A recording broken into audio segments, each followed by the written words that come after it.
Hello? Finally, I'm so sorry about this. No, not at all. Oh my goodness, so wonderful to see you. Likewise. Thank you for your lovely comments about my blog. Oh my goodness, I've been so addicted to reading them. It's incredible.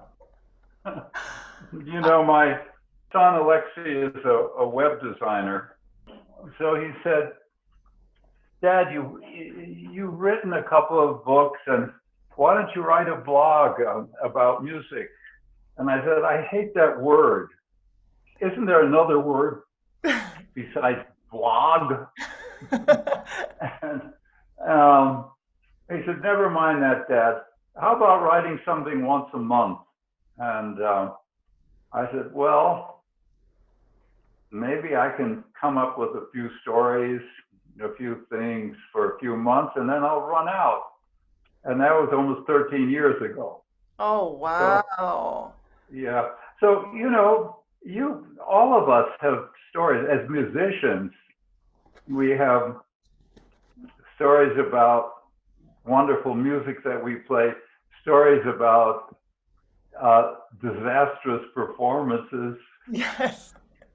funny things that happen. I mean, we all have these stories. So, I love your book, Indivisible by Four, especially, and oh, thank you. I read that several times as a student, and I have it downstairs in my bookshelf. And yeah, it's filled with incredibly moving stories, beautifully relatable, and so inspiring. And your blog, In the Key of Strawberry, I think that it's just amazing. You make me literally Thank you. laugh loud and brings tears to my eyes. It's Oh, thank you.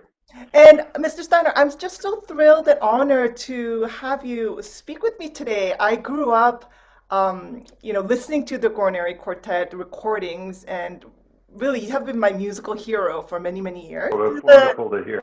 like such an honor and privilege to be chatting with you today. And I think the last time I saw you in person was in New York City. I was Hmm. preparing for a recording for the complete Brahms trio with Mia Chung and Elizabeth Larson, and you generously heard us play and gave us wonderful wisdom. Oh, I remember that very well. You played so beautifully. Oh, It was thank, wonderful. I was thank so glad you recorded it. Oh, thank you. Thank you. And I remember back in Marlborough, I had the privilege of playing the Korngold Quintet with you. I don't know if you remember, but I remember, I do. yes, that was such an incredible memory. And I remember walking into the first rehearsal and thinking, oh my goodness, I can't believe I'm going to be playing with a legend. And I was so nervous. And but you're so gracious as always. And you need absolutely no introduction, but I do want to just share. You have been a violinist that uh, basically have done it all. You've been a soloist, you've been a assistant concertmaster to Cleveland Orchestra, and of course, 45 years of your dedication to the Guarneri Quartet, not to mention the mentoring and teaching. Um, and I love the fact that you're a prolific writer and that you really tell stories not just with music, but also in words. And that is absolutely remarkable and so special. And I guess I wanted to ask you, who are some of the people in your life that have made tremendous impact in your life? Well, I would say that the biggest character in my life was music itself, not the practitioners of music. Of course, that came, but my parents loved music, and my parents loved the violin. And I probably mentioned this in my book, but um, I don't think I had a chance, not or a choice not to be a violinist, because my mother, when she was pregnant with me, would go to concerts. Well, certainly so that I would have an appreciation of classical music. My parents both loved classical music, um, but also, I was a little kid. I remember, all the records we had, and classical music was always on the radio. And then I heard the sound of a violin on one of their records, and a little kid can be touched by music, and then to see some little kids who perform as if they're not little kids. Mm-hmm. I mean, my parents, for example, I think it was the first date that my parents had together, and they went to Carnegie Hall to hear Yehudi Menuhin. And he was a kid in short pants, and he played the Brahms concerto and the Beethoven concerto, as I remember my folks telling me about it. And people were weeping in the audience, this kind of thing. So I don't have any pretensions of being another Yehudi Menuhin, but just in the sense that I remember that my eyes sort of welled up with tears when I heard the sound of the violin, and I must have been 5 or so. So I don't think any other art form has come close to moving me the way music does. Mm-hmm. Yes, I love to read books. I love literature. I love painting. I love dance, but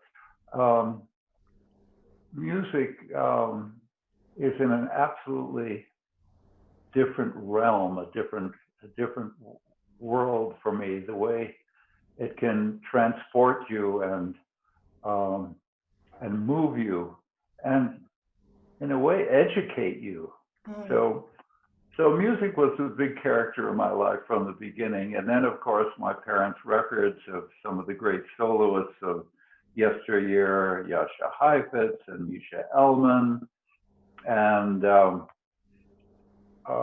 Nathan Milstein, and then my early teachers, including Toscha Seidel, who was a great student of Leopold Auer. The people I listen to now, the dead musicians I listen to now,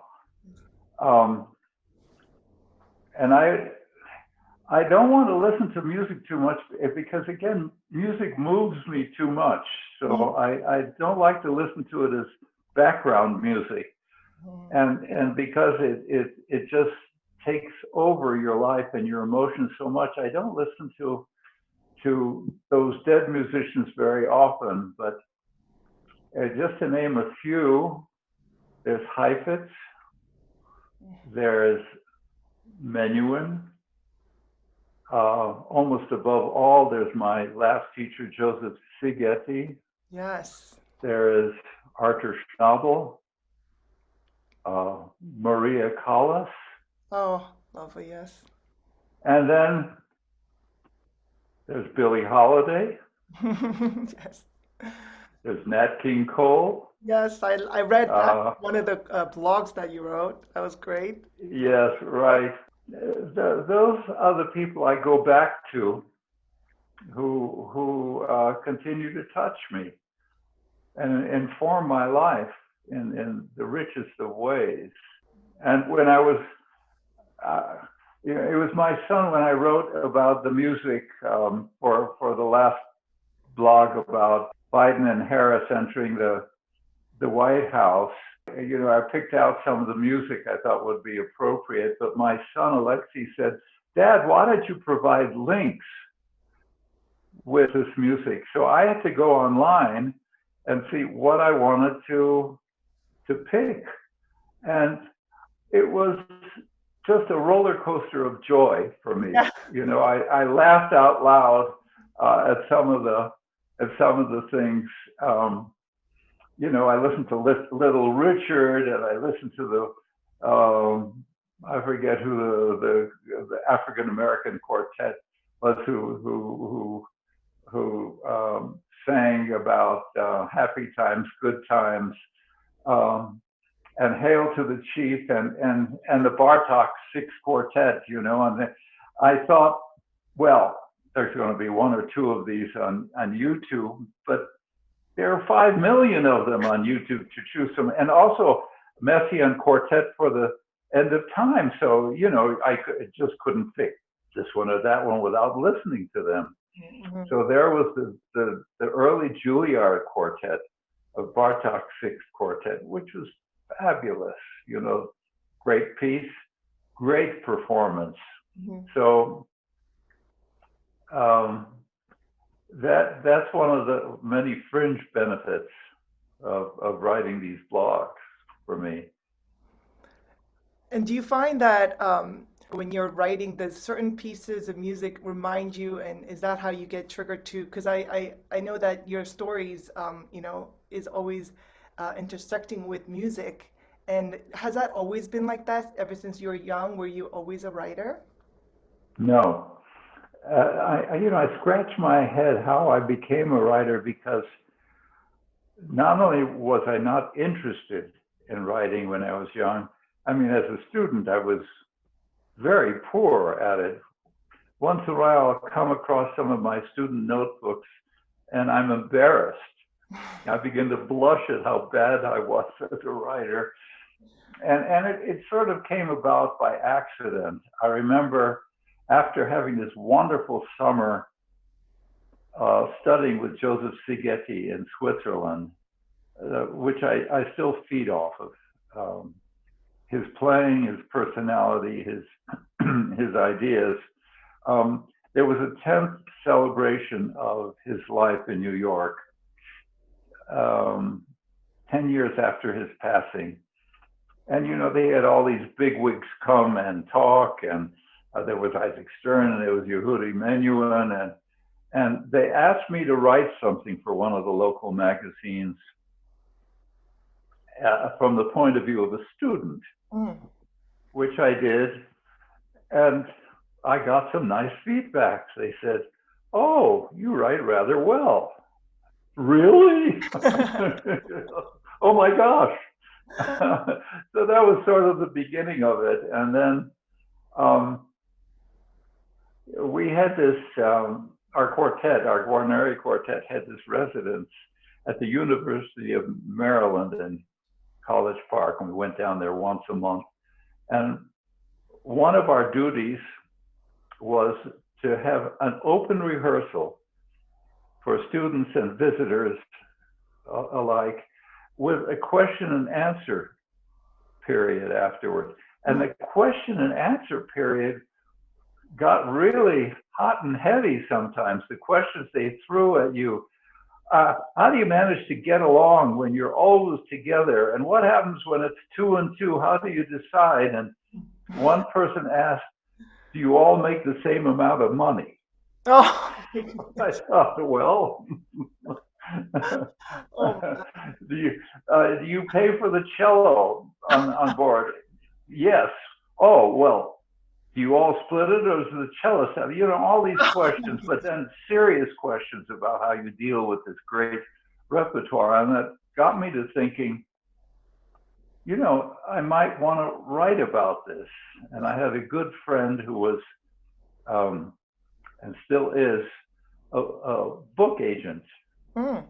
And she said, well, can you write? When I proposed this to her. And I said, I don't know. She said, well, write a chapter. So I did. And she said, well, I'm going to become your 7th grade literature teacher and mark it up. But you have one thing that's very valuable, and that's you have a voice in writing. I never heard that expression before. So she marked up a bunch of chapters, and that was the beginning of, Indivisible by 4. But and I'm giving you a long-winded answer, but there is something that I find similar and something dissimilar about writing as compared to music, and that is practicing. I'm sure you know this as well as anybody. You slave away at a passage, and then you think, I think I've nailed it. Finally, it may take a long time to get to that point. And then the next day you come to the passage again and you say, what was I thinking? I haven't nailed this at all. I found that this is true with writing as well. Really? Oh my goodness.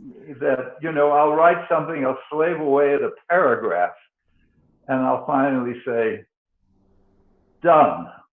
I tried A and B and C, and then I took something out, and then I put something in, and now it's good to go. And then the next day I'll look at it and I'll say, this isn't good to go. This is terrible. It's awkward. It's clumsy. So in that sense, there were similarities, but there was one big dissimilarity. And I'm not a creative musician in the sense that I compose. And my brother, Victor, is a phenomenal pianist and a wonderful composer. We had the same parents. We grew up together. He immediately began composing, and I never had any interest in composing more than, trying to write a few Mozart cadenzas for the concertos. So when I'm not practicing or rehearsing, I mean, sometimes music will go through my head. Mm-hmm. That happens very often. But do I say, what about this passage in the Mozart E-flat quartet? Where's the top of it? Where's the bottom of it? Should I make the retard or not? I don't know about you. I don't think about these things when I'm not with fiddle in hand and practicing, or at least maybe studying something with a score. Mm-hmm. But I'll be walking along and I'll be thinking of a blog, and I'll say, oh, that's an interesting idea I just came up with. I think I'll explore that. Mm. And so that I find different. I remember, and again, not to compare myself to Ludwig van Beethoven, God forbid, but I read that, he'd be walking outside. He took these nature walks, and one of the students, I think it was Ferdinand Ries, reported that he'd be walking and he would be humming to himself, hollering to himself, thinking, and then suddenly he would stop dead in his tracks, almost as if he had died. And he had this monumental idea, like, Einstein discovering the theory of relativity, and it would be obviously one of these genius ideas that wound up in one of his works. I don't have genius ideas, but I have ideas when I'm walking around often. Oh, Mr. Steinhardt, I love just hearing your stories. I know you mentioned that you study with Szigeti, and I would love to hear some stories about how he was. And you've been teaching so many different students, so how practicing has shifted. Well, I think as you get older,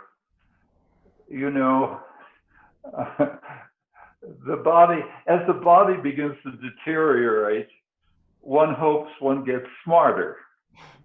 And I couldn't have been more stupid the way I practiced when I was a teenager. This was after the Second World War. When the Second World War ended, there was an incredible housing shortage as all the troops came home and all the people associated with the war effort. And people were desperate for a place to live. And we lived in West Hollywood, and we lived in the sweet little house. And behind the garage was something we called the rumpus room.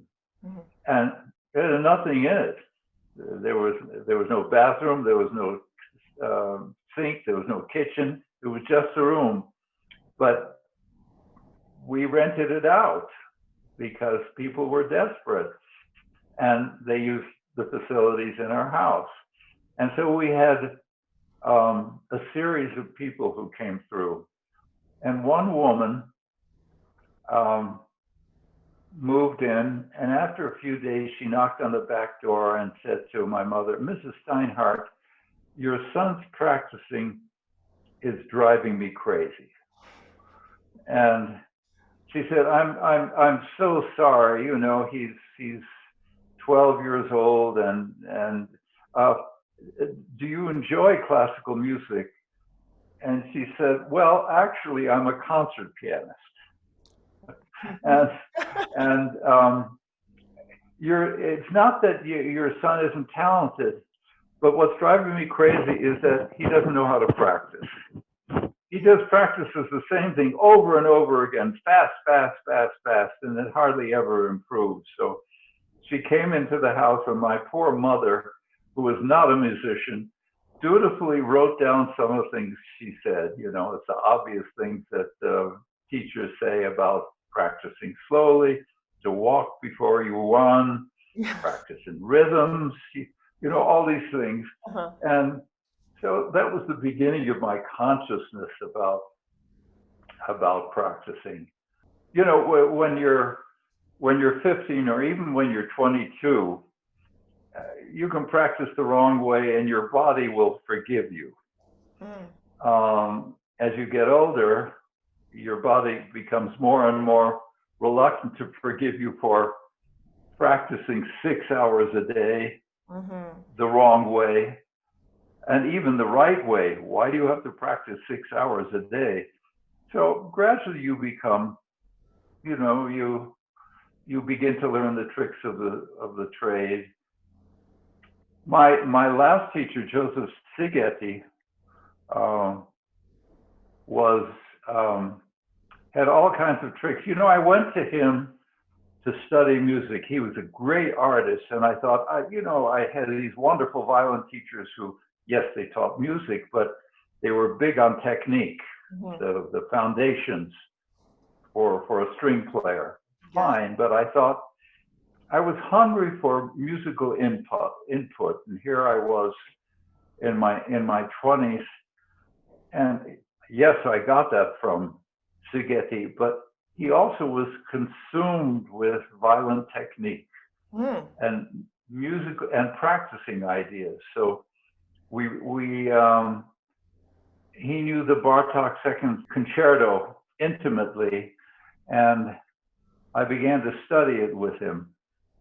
And there's a passage at the beginning that could be done on 2 strings, or it could be done only on the G string, which makes it much harder. And I began to miss that leap. He said, here's an idea for you. It's hard, isn't it? I said, yes. He said, make it harder. I said, how should I do that? He said, well, don't leap to that note. Leap to the note above it. And then suddenly when you play the right note, it's going to be a little bit easier. And so I've adapted that. You know, this pianist who lived in a rumpus room told me not to practice fast. And what I've developed over the years is the idea that you start slowly, you work up to tempo, but as you're grappling with finishing the work up to tempo, not often, but once in a while, play the passage much too fast, so that you expose your weaknesses. Oh yeah, I screwed up this. I didn't do this. Was out of tune. This is, you know, my vibrato stopped because I have to make the shift. Those kind of things. So once in a while, I mean, following Szigeti's line of thinking, I've sort of developed that for myself and suggesting that to students, but not often. Yes. Just once in a while. Otherwise, it'll just become a habit. It's Yes, right. easier sometimes to just skim over and do things fast without thinking. I mean, you know, but Right. yeah. Oh, wow. Are you tough as a teacher? You know, I don't think so, but you'd have to ask my students. Once in a while,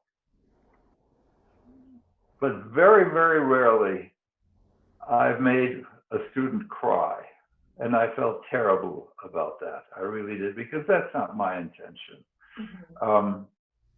And I would say my teaching, aside from whether I was tough or not, I mean, I studied with teachers who were extremely tough and sometimes nasty. And it was the school of, if you can survive me, you might have a chance at a career in music. Yeah. You know, my criticism. And I hated it at the time, but, you know, as an adult, I realized that they probably were the same with themselves. You know, they gave themselves hell. How can you play that way? You know, practice it differently. And so I've just tried to be honest. But I guess the way my teaching has changed somewhat, some of the students that I had at Curtis, for example, would come to our house to play for me in our apartment in New York City.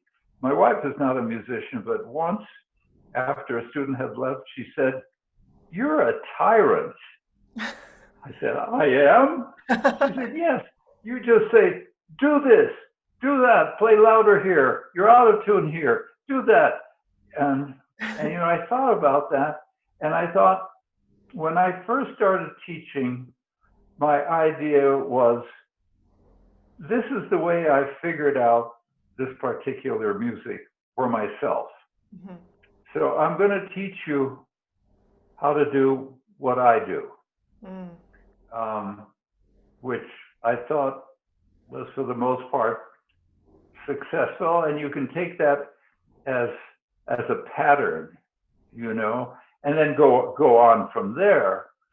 But as time went on, I thought the point of teaching is to teach a person to be his or her own teacher, to teach someone to think for themselves. I mean, this is obvious, but my teaching became less specific and more vague as time went on. So somebody would play a phrase and I would say, you know, when you play that phrase, I really don't know who you are. You haven't divulged enough of yourself. So that's very vague, but in a way, a teacher becomes a violin teacher, a music teacher, and a psychiatrist. You know, what did you really feel? What were you really thinking? What did your parents do to you when you were 2 years old that made you think that way? You know, well, I haven't gone that far, believe me. But I mean, this to me has been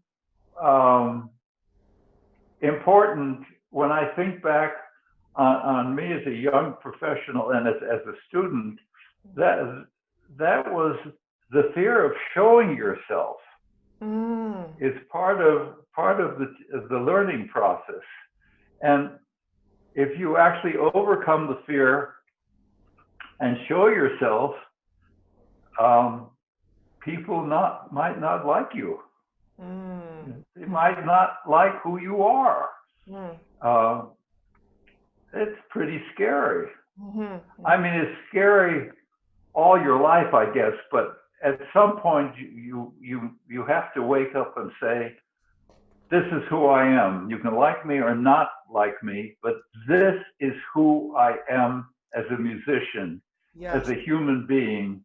And when you know, there have been some hugely successful musicians whose playing I really hate. Not too many, but there are a few. Their playing offends me, but they've had hugely successful careers. First of all, because they've really shown who they are. And some people have liked it immensely. And so, so in that sense, I've tried to change my thinking and teaching to say, all right, you don't play any way the way I would want to play, but I have to be open-minded Hmm. about that and encourage you to look inside yourself, look inside and find out what your parents said to you when you were 2 years old. Draw the good and the evil out of that person. Yes. And I just listening to you talk, I am reminded that being a musician is taking risks, also kind of exposing who you are as a musician and who you are as a person. And looking back, is there like an important risk that you took that made a turn of events in your life? Well, I can tell you about, I'm not exactly answering your questions, but one of the things that fascinated me and excited me about Jascha Heifetz Hmm. as a performer is that it was scary, the risks he took. Um, I mean, the cello or the viola or the violin are very hard instruments, and not too many people master them Hmm. completely. But there are a few who have.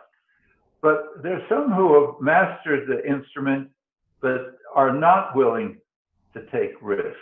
Mm. And uh, they fall by the wayside finally.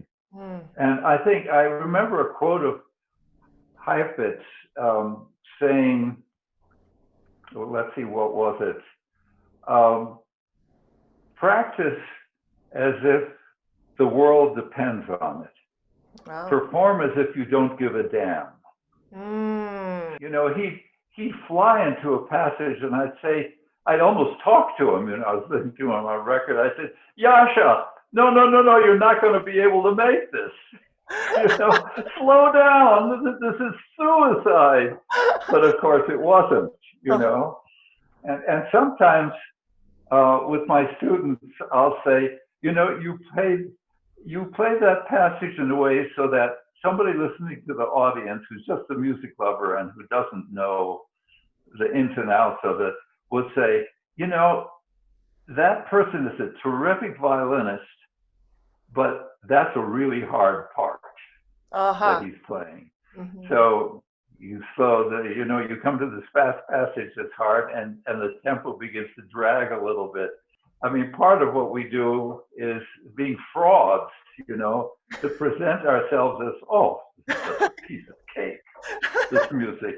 I mean, why would I even practice it when, I practiced it 5 million hours? So it Right. sounds as if it's a piece of cake.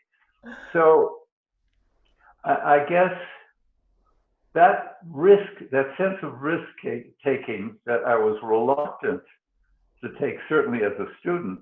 So, if I listen to some of my student performances on record, I could say, gee, I was talented and I played well. Did those performances necessarily excite me or move me? Not necessarily. Mm. So that comes with experience and with the idea that, I mean, we're so spoiled as musicians. We're dealing with not just the greatest music, but the greatest efforts of civilization. Mhm, mhm. If you think of a Schubert piano, a late piano sonata, to me that's comparable with men landing on the moon. It's you know it's Mhm. it's the best that the human mind and heart can come up with. And so we're dealing with these kind of compositions.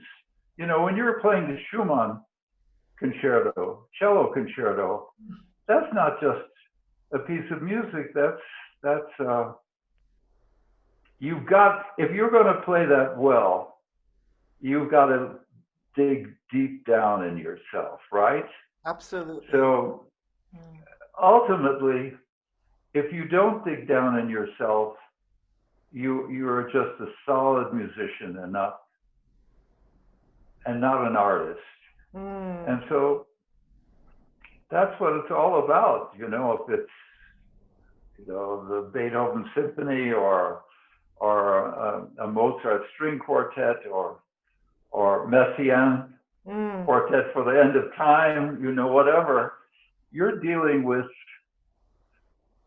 the high peaks of human mind and heart. So you have to dig. You're required to dig down deep, I think. Yeah, and I guess because you're digging deep and continually searching over many years of knowing the piece, you could still find such freshness to the piece. I was reading your blogs and you mentioned Beethoven Violin Concerto several times and how it brought you tears as you were training in the army when you didn't have the violin. Oh, yes. The music has really touched you. Do you have moments like that often where you just listen and you're just enraptured by the power? It happens sometimes. And those are the most treasured moments for me. They really are. And it doesn't necessarily have to be classical music. Absolutely, yeah. It could be Django Reinhardt, or it could be Frank Sinatra, or it could be Lady Gaga, who I was surprised. I thought, oh God, she's just a fly-by-night creature, and she'll be gone tomorrow. But she sings beautifully. You've heard her, yes, haven't you? Yes, of course. She really can sing. She is really wonderful. So, yesterday I was listening to Curtis violin auditions. And, some people play well, some people play less well. And then there was one person who played so well that I burst out laughing with joy.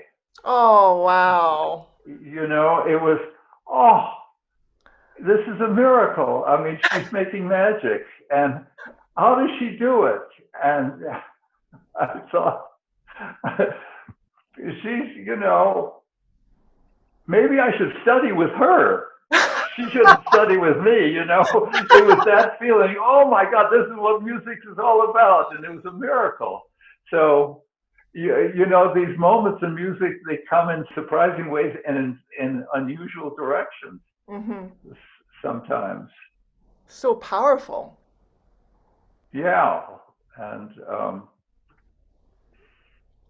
so I look forward to those, as I'm sure you do. Fortunately, I'm in a very fortunate position as a musician because I'm somewhat retired. I'm not depending on performing for a living right now.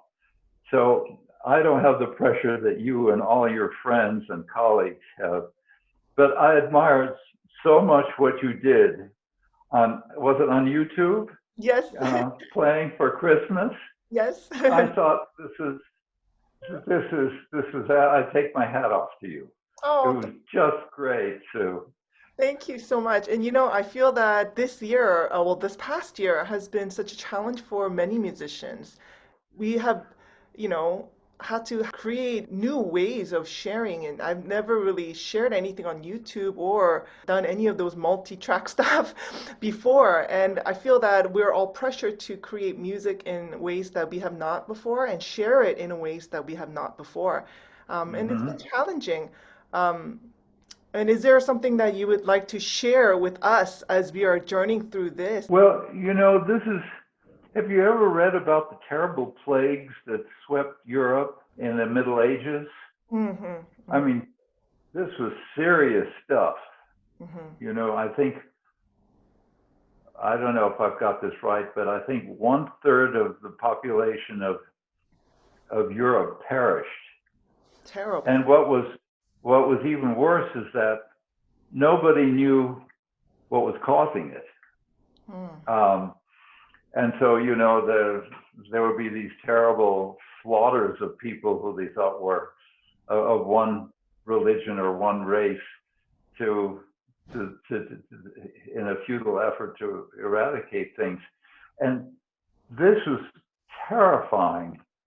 and then you had the cholera epidemic. I forget exactly when that was, and then the influenza epidemic of 1918. Mhm. Terrible. And in each case, music survived.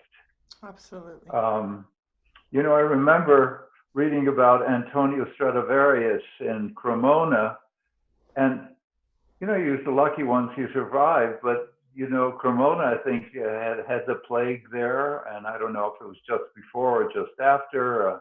But he was one of the lucky ones. He survived Mhm. to make instruments, and composers survived, and performers survived, and we are surviving Mm. this. Mm. And everybody talks about the new normal and what the future effects of the virus will be, but thank goodness for the internet. Absolutely. I mean, what would it's so. All these words that are thrown around now, the internet itself, and Zoom and FaceTime and downloading and uploading and the links. 25 years ago, if you had thrown around these words, I would have said, what the heck are you talking about? Right. It's so new. So what happened if the virus had hit us in 1950? Mm-hmm.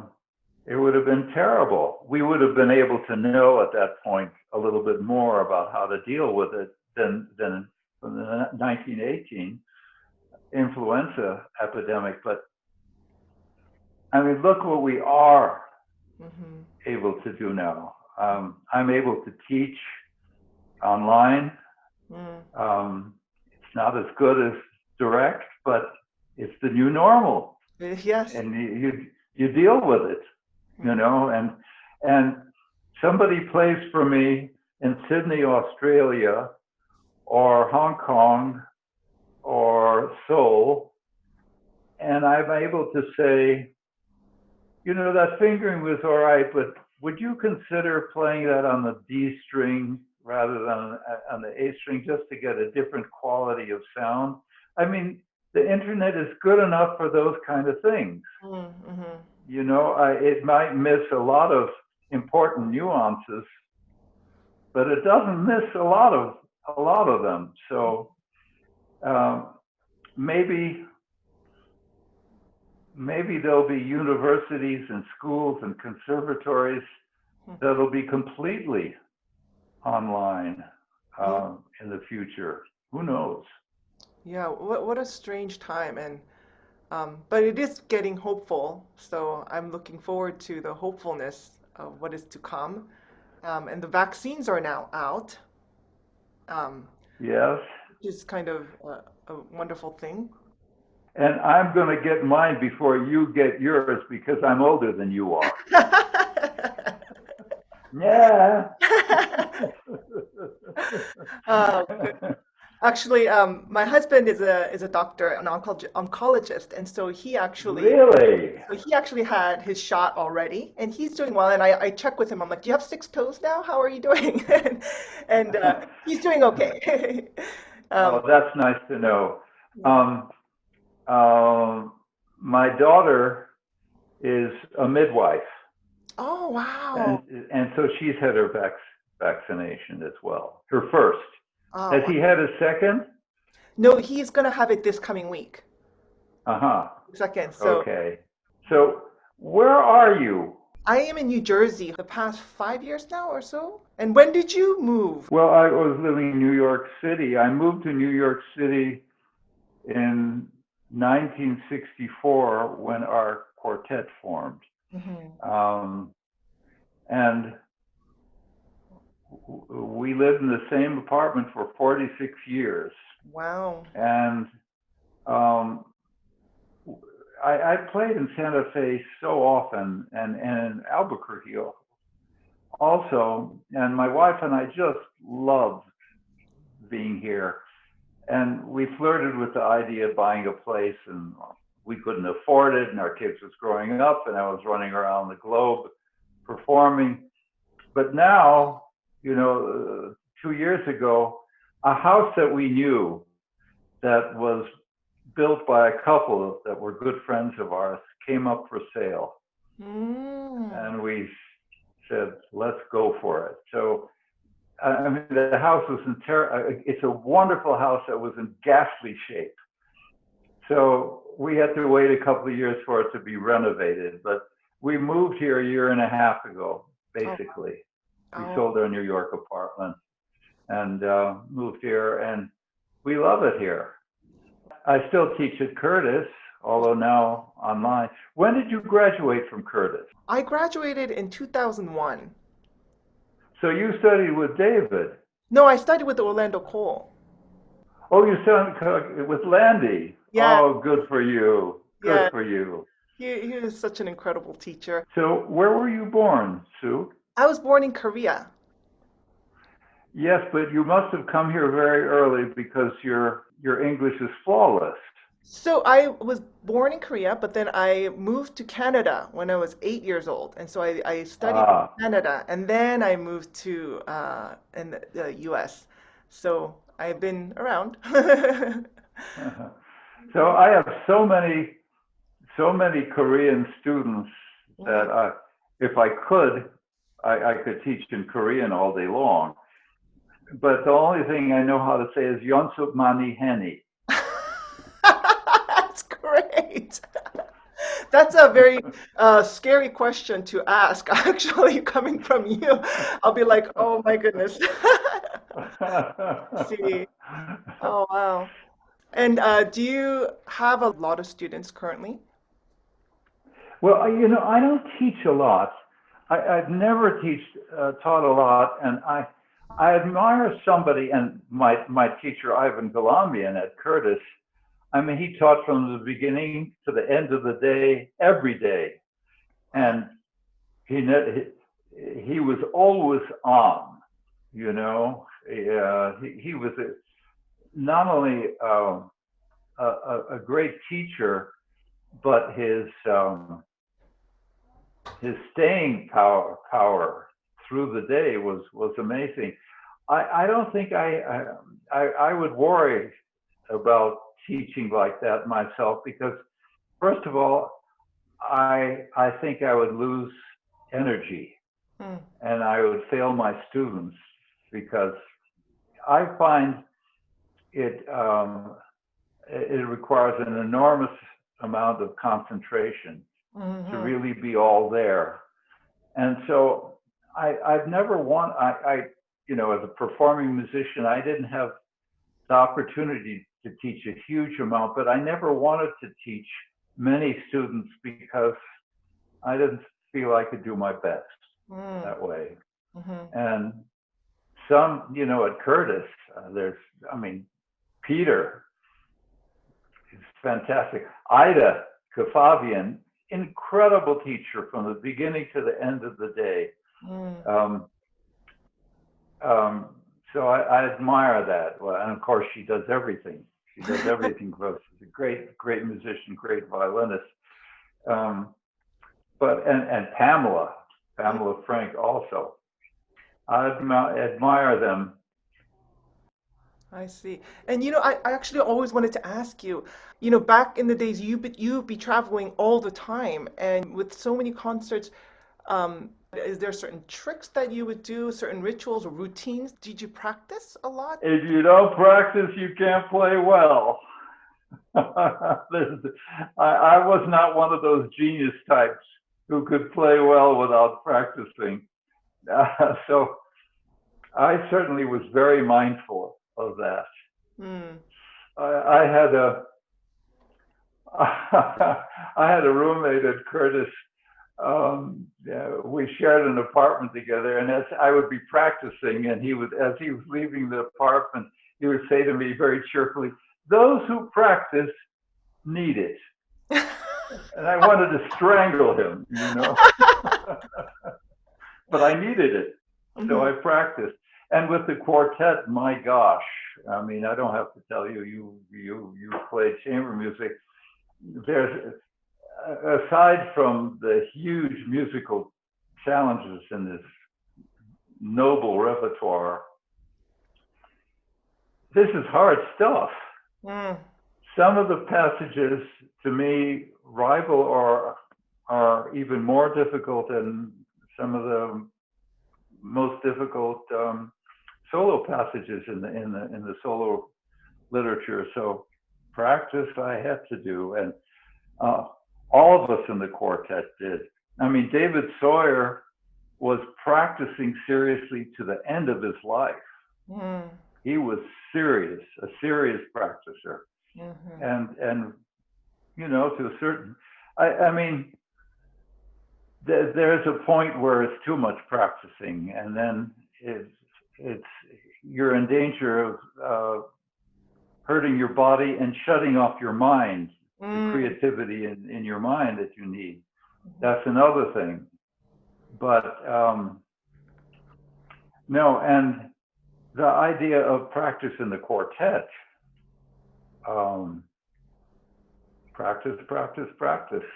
Mm-hmm. Mm-hmm. No, there were no shortcuts. I love the quote that you use in one of the recent blogs you wrote. Was it Heifetz? If you don't practice for one day, the critics will notice. I think it was Heifetz who said, if you practice for one day, you know it.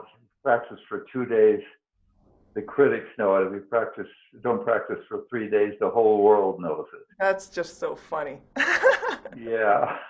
And what I hated was that my parents told me that when I didn't want to practice. Oh, really? As a kid. Code. Oh, I hated practicing. I did not want to practice. I know. I read that in one of the blogs on how you would turn back the time and stuff. Yeah, I did all kinds of things. Putting Superman comics on the music stand. Oh, God. Oh, I my. was so undisciplined. But you see, I don't know, are your parents musicians? No, they're not. They're not. But were you, unlike most people, and when you first picked up the cello, you just loved to practice and you No, practiced? I hated so much that I ended up quitting for 2.5 years because I Oh, did. no kidding. Yeah, and then I came back, and then when I came back, it was my thing, it was my passion because I fell in love with music itself. But up until that point, it was basically, as a youngster, you don't love practicing. Yeah, and for many people, the parents turn out to be the ogres Mm. who said, and my parents said, look, we're not rich. You don't practice, not going to pay for lessons. Mm. And so there were many showdowns for me. But I remember reading a biography of Eugene Izai, the great Belgian violinist, and he said he hated his father because he would scream at him and say and tell him he sounded terrible and forced him to practice. But he said, if it wasn't for my father, I would never have become a violinist. Wow. And Jascha Heifetz, his father, was a violinist and a violin teacher. Misha Elmans, I think it was his grandfather, his father was a klezmer musician. Wow. And for those who weren't musicians, like my parents, they were passionate music lovers. Mm. And they had a sense of what it had to take if you wanted to succeed. So, there were many tearful scenes when I was young, but I'm certainly grateful for them. Absolutely. My gosh, am I? And we are so grateful for you. You have made such an incredible impact in the music world. And really, you have inspired so many people around the globe with your incredible musicianship and your teaching and your playing and also your writing. And I just feel so grateful that I had this time to chat with you today. And I'm taking up a lot of time today, so I wanted to, I guess, just ask a final question. Is there Okay. is there advice that you would give young musicians? Just music in general and musical life in general. Yeah, because a lot of people are pursuing music now, and it's very difficult, especially this past year. And I would love to for you to share some advice and insights and wisdom. There was an incredibly gifted pianist who was at Marlborough, and his father was an incredibly gifted violinist who nonetheless became a doctor. Hmm. And so this colleague of mine and friend of mine was at Marlborough and was a tremendous musician and a tremendous pianist. But he had the same fork in the road that he was facing that his father had. So he went to Rudolf Serkin and asked him his advice and said, you know my playing and you know my background, and I have a great interest. I love music, but I also have a great interest in becoming a doctor, and I'm not sure what to do. Do you have any advice for me? And Serkin said, oh, yes, of course. There's no question you should become a doctor. And he said, why can you say that so easily? He said, because if you become a musician, it's because you have no choice. There's nothing else in your life that means what music means to you.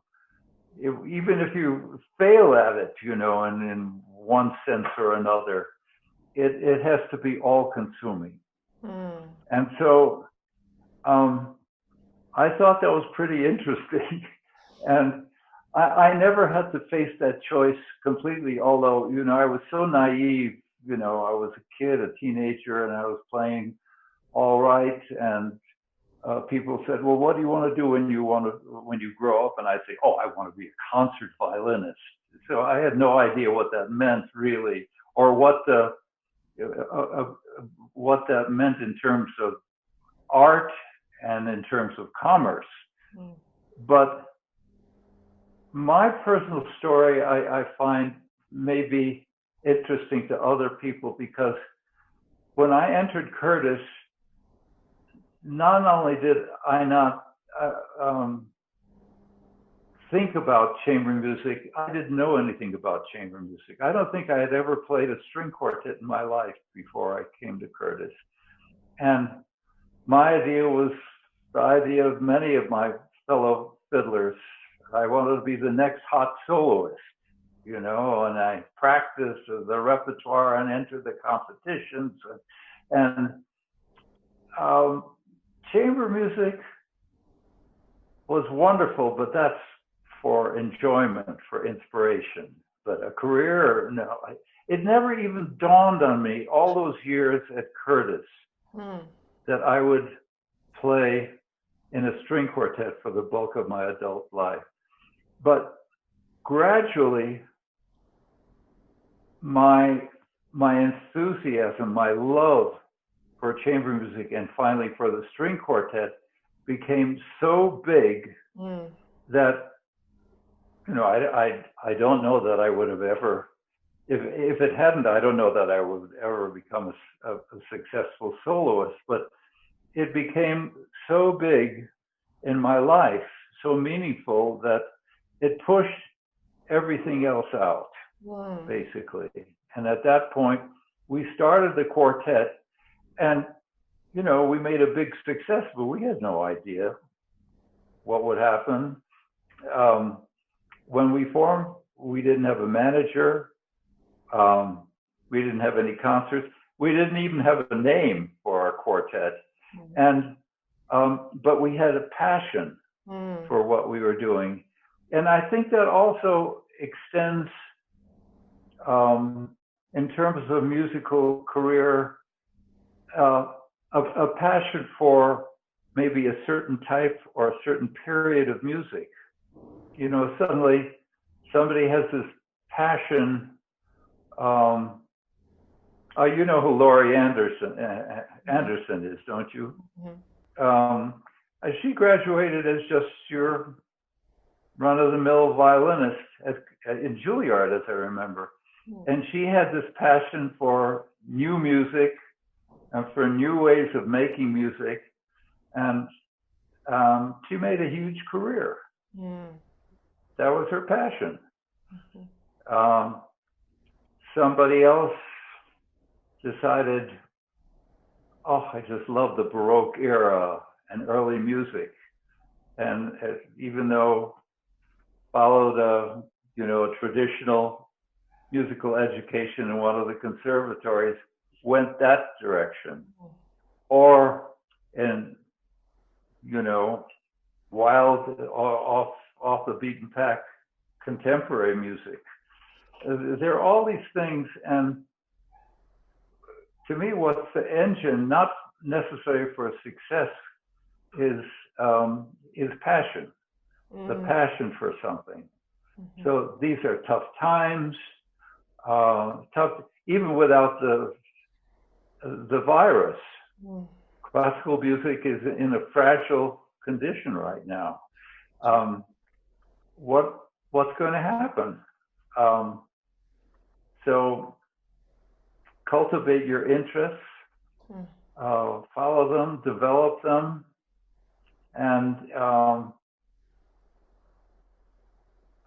even if you have to live in a one-room apartment and you have to eat canned beans all the day, every day for a month, if you have a passion for something, I mean, that runs your life. Okay, who cares if I have to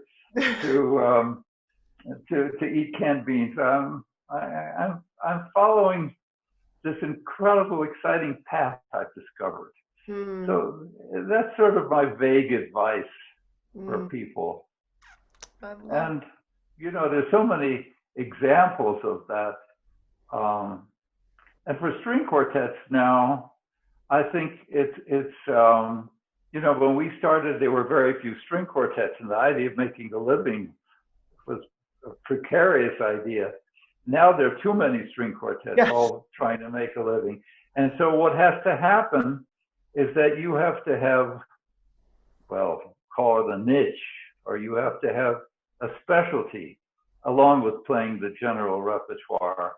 But again, I don't like to think of this in terms of crass commerciality. I'd like to think of this in genuine interest, following what your interest is. So, I mean, look what the Kronos Quartet has done. In terms not only of success, but success in having young people come to their concerts. They're sort of quasi rock stars, and pretty exciting what they've done. So that's my speech. Thank you so much. I will treasure it, and I'm just again so grateful. I love reading your blogs, and I will continue to do so. And I thank you for everything that you're doing for the musical community and for sharing. And your generosity and your wisdom is just beyond describable. Thank you. You're welcome, Sue. All the best to you. Thank you. Have a wonderful rest of the day. You too. Bye-bye. Bye.